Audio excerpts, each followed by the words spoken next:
যে ধর্মে কোনো বর্বরতা নেই, যে ধর্মে কোনো পরকে হিংসা নেই, যে ধর্মে মানুষকে নিন্দা নেই, যে ধর্মে মানুষের কথা বলে, যে ধর্মে মানুষের আত্মচেতনার কথা বলে, আমার সেই ধর্ম সনাতন ধর্ম।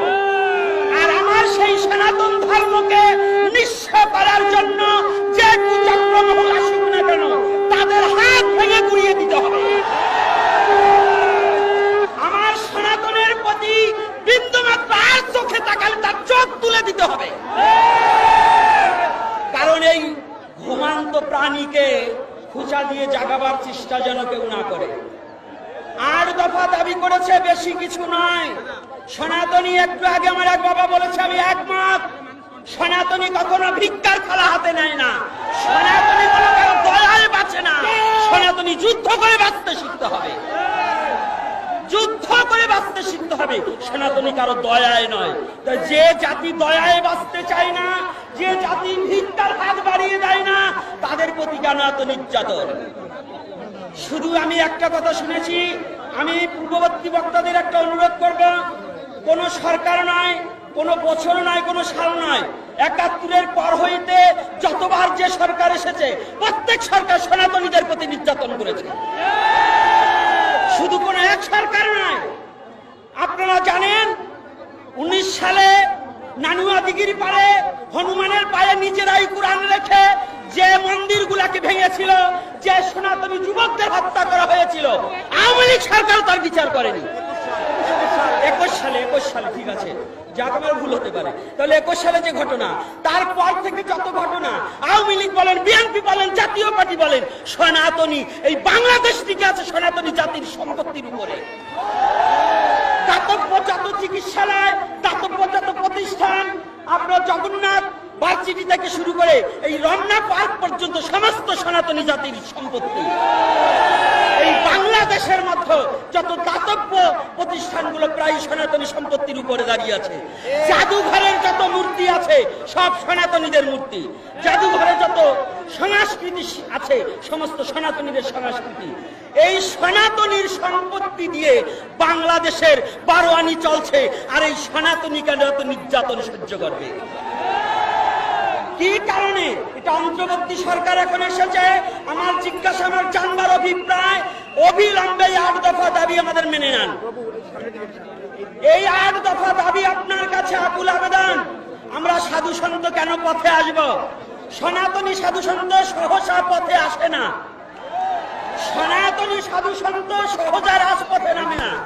আর যারা যদি একবার সাধু সন্ত এখন আসেনি, এই বাংলায় হাজার হাজার সাধু সন্ত আছে।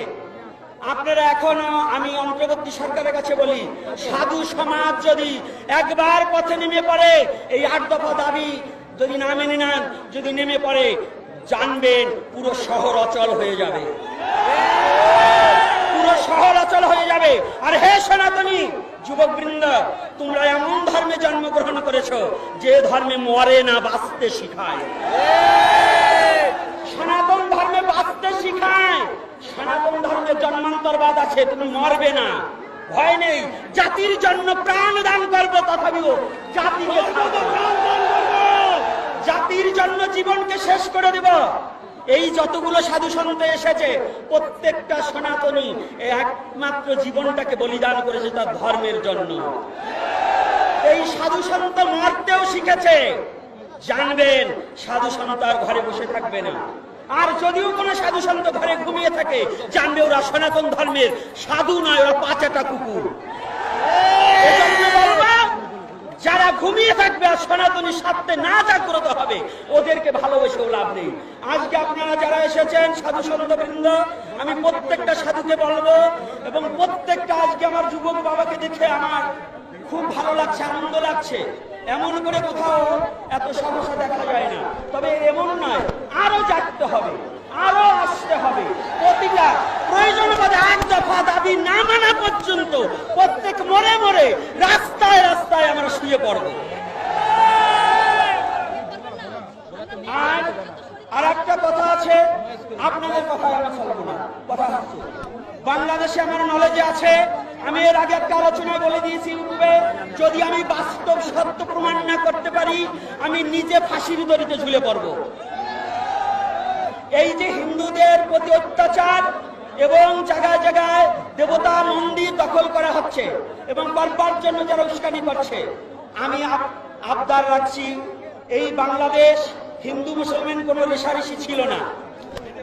হিন্দু মুসলমান পরস্পরে হিন্দু বাড়ি লাড়ু চিরা খেয়েছে অনেক মুসলমান। আমার হাতে আমি 20 জোড়া নারকেলের লাড়ু খাইয়েছি পূজায়।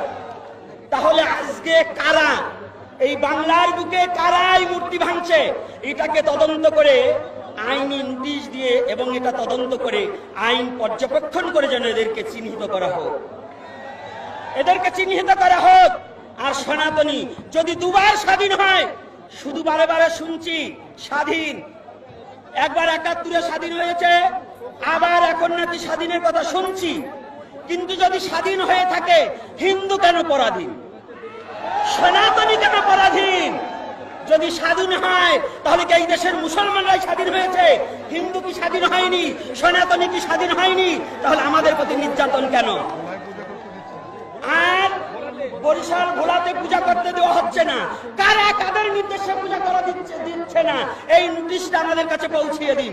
কারা এত বড় হিম্মত আছে বাংলার বুকে আমাদের পূজা বন্ধ করার মতো?